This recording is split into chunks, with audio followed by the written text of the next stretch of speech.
Hi everyone, and welcome to our module on bias. Bias is something that happens in epidemiology studies or clinical trials when there's some systematic error in the study and in its findings. So suppose, for example, that a study found exposure to chemical X increased headaches by 40% versus non-exposures. Let's think about some of the ways this result could be wrong. Maybe we selected or sampled the groups incorrectly, so the people that we thought were exposed weren't really exposed. Or maybe we assessed the presence or absence of headache incorrectly, so the people that we said did have a headache didn't really have a headache. So what we're going to do in the rest of this module is go through the many different forms of bias that you need to know, especially for step 1, and talk about how they influence the study results. The first type of bias we're going to discuss is called selection bias. So let's think back to our example where we're trying to study headaches among people who are exposed to chemical X. So we want the only difference between the people in the study to be whether or not they were exposed to chemical X. We don't want anything else to be different. Well, selection bias occurs when the groups differ in ways other than their exposure. So we think that the only difference between one group and another is exposure to chemical X, but there are also many other differences between the groups, and those can account for the outcome that we find. So one example is when you ask people to volunteer for a study. So imagine if you have volunteers who are exposed and you compare them with the general population that is not exposed. So for example, you send out a survey and ask people who are exposed to chemical X to volunteer for the study.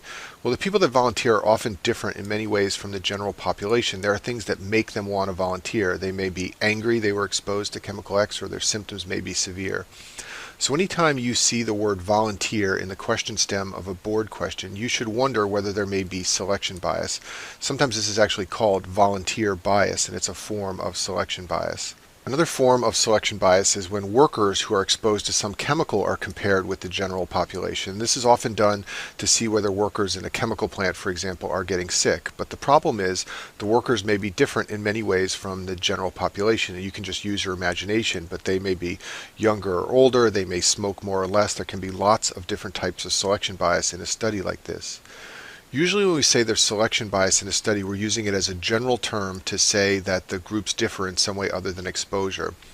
One thing to keep in mind is if the groups differ specifically by one factor, for example, there are more smokers in one group than another, and this affects outcome, that's something called confounding or effect modification, which we'll talk about later. That's different from selection bias. Selection bias is more of a general term that the two groups differ in some way other than exposure.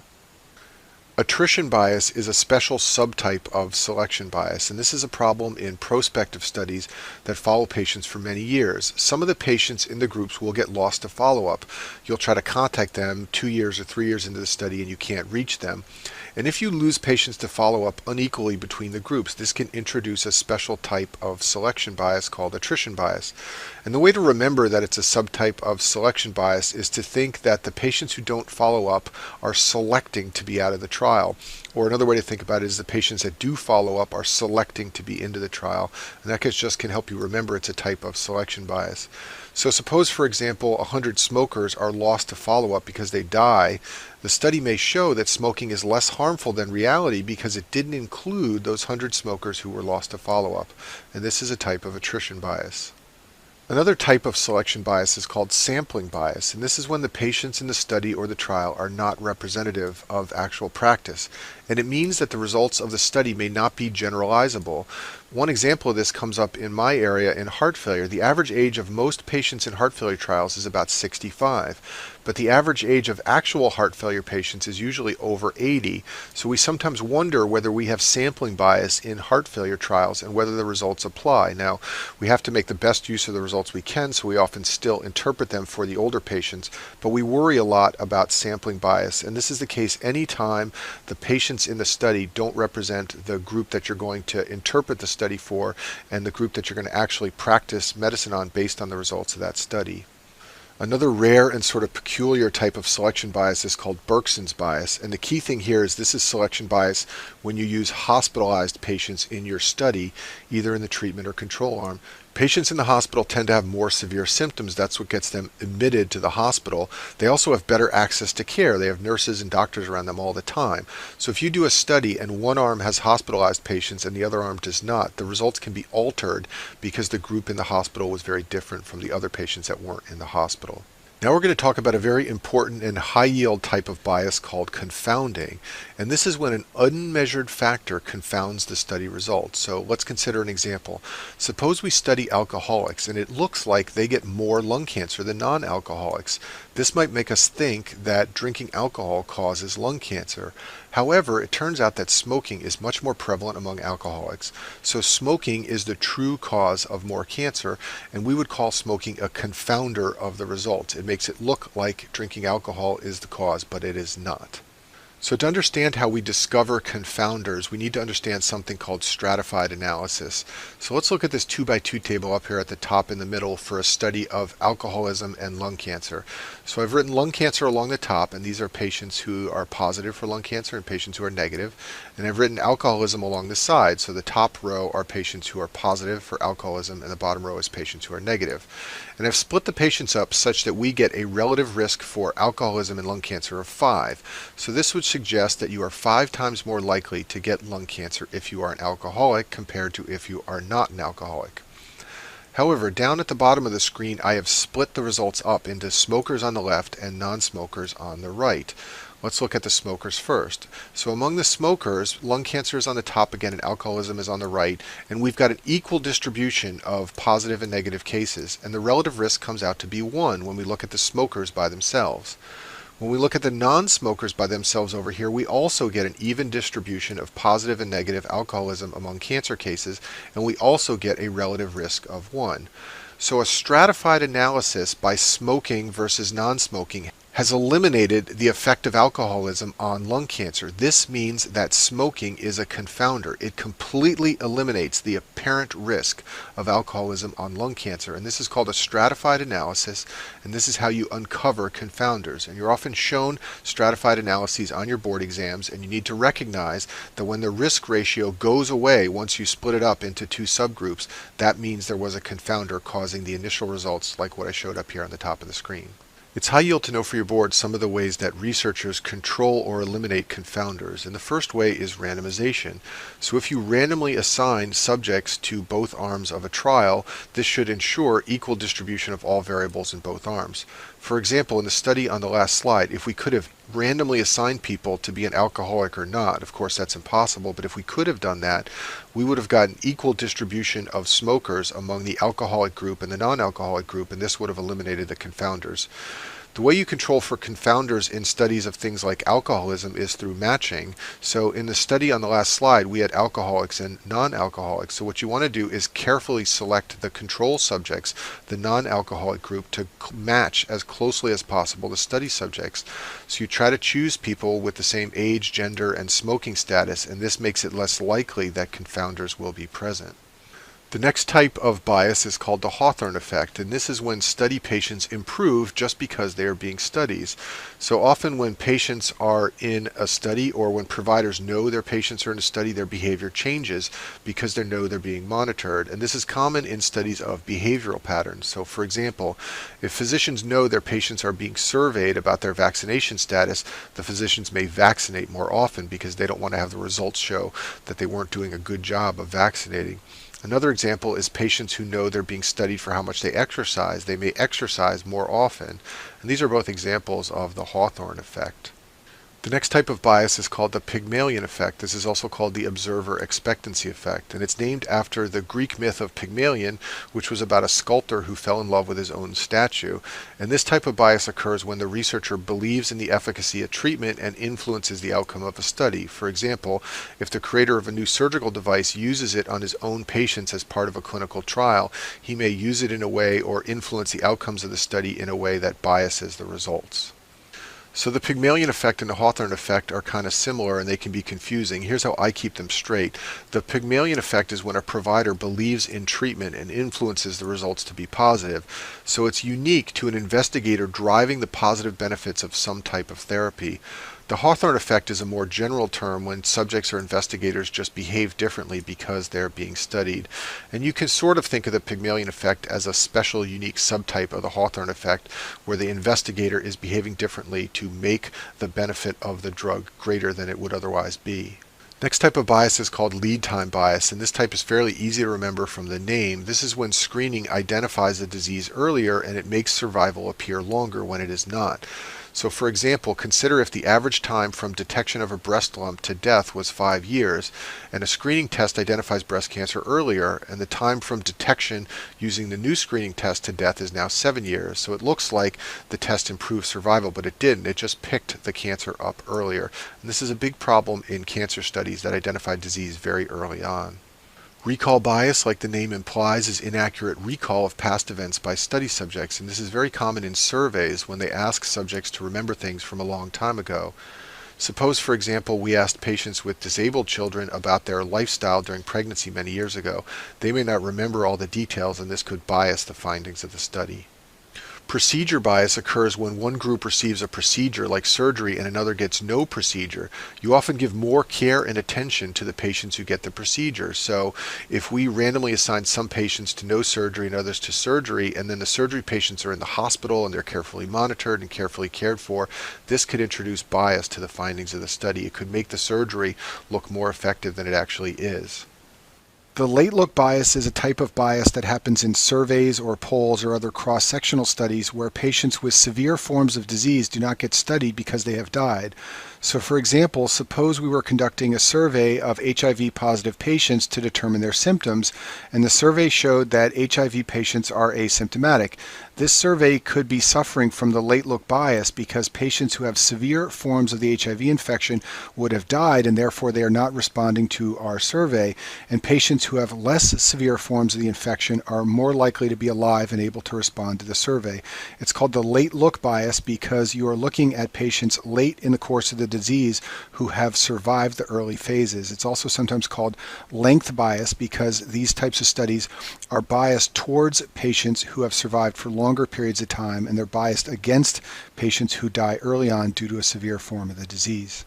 Observer bias is when the observers, the investigators, know the exposure status of a patient. So for example, if cardiologists are asked to interpret EKGs and they know the patients have coronary artery disease, or if pathologists review specimens but they know the patients have cancer, and you avoid observer bias by blinding. If you blind the investigators so they don't know whether the study subjects have been exposed or not, they don't know whether they have coronary disease or whether they have cancer, then you can avoid this type of bias.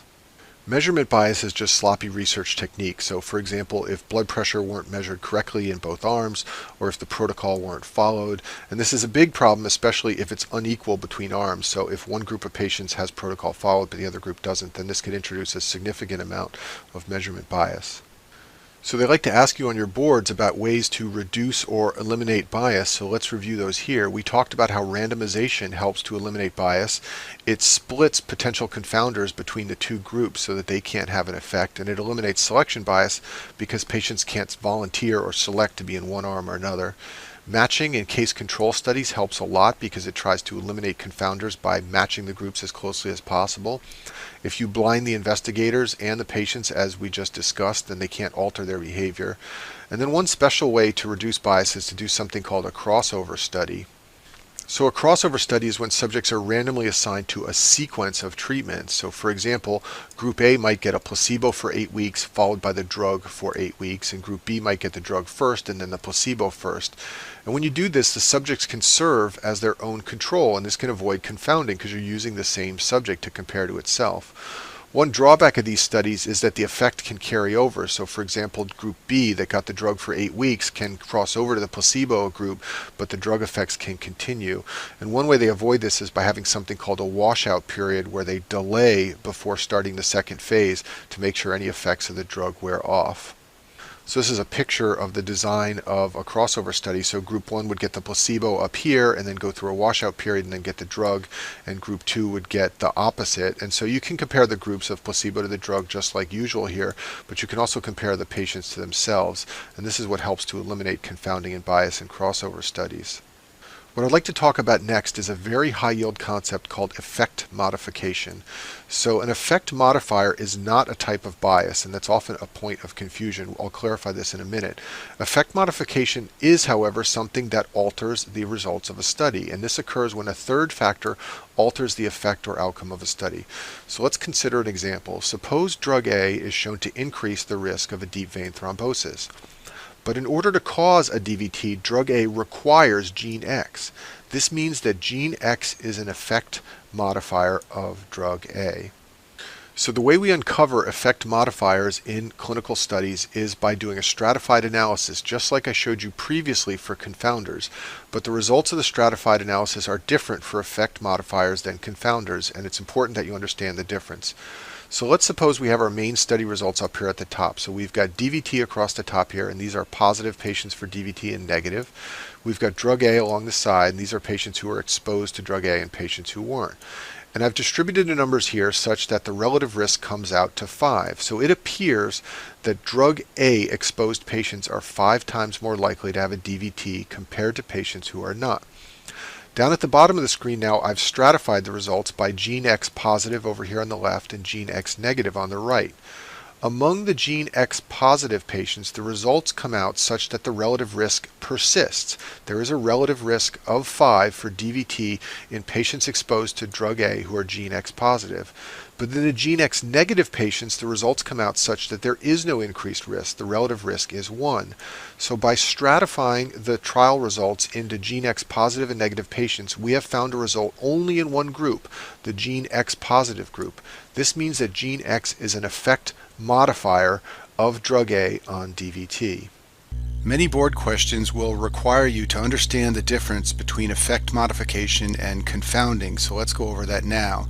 Confounding is when a third variable distorts the effect of an exposure on an outcome.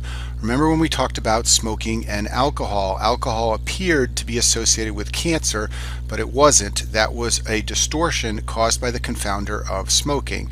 This is called a positive confounder. It's a confounder that creates an association that isn't really there. There's also something called a negative confounder. A negative confounder makes it appear as if there is no association when one actually exists. But the bottom line is that confounders cause the real effect of exposure on outcome to become distorted. In contrast, in effect modification, there's a third variable that maintains the effect, but only in one group. In this situation, there is a real effect of exposure on outcome, but that real effect requires the presence of a third variable. Let's go over this with a couple of examples. So suppose people who take drug A appear to have increased rates of lung cancer compared to people who do not. But drug A is taken only by smokers. So if we break down the data by a stratified analysis into smokers and non-smokers, there will be no relationship between drug A and cancer.